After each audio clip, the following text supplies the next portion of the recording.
তো বন্ধুরা দেখো আমার ছাদ বাগানে কি দারুণ একটা জবা ফুল ফুটেছে, মানে অসাধারণ, পুরো একদম জবা না গোলাপ তোমরা চিনতেই পারবে না, এত সুন্দর লাল টকটকে। আর কি সুন্দর, এটা মনে হয় চাইনিজ জবা বলে।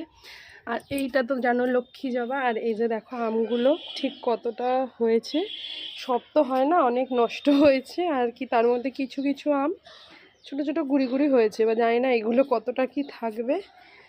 আর এই যে সেই লেবু গাছ, এই গাছটা বাদ দিয়ে দিতে হবে কারণ এর সিন শেষ।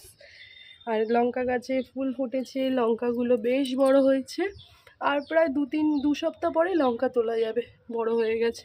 আর এই গাছেও লঙ্কা ধরেছে। ঠিক আছে, চলো এই গাছগুলো, এই ফুলটাও কালকে ফুটবে। বেশ রোদ তো, জবা ফুলে যত রোদ হবে তত ভালো। এখানে একটা সাদা সাদা কি হয়েছে, এটার জন্য কিছু একটা করতে হবে, ব্যবস্থা করতে হবে। এই দেখো গুড়ি গুড়ি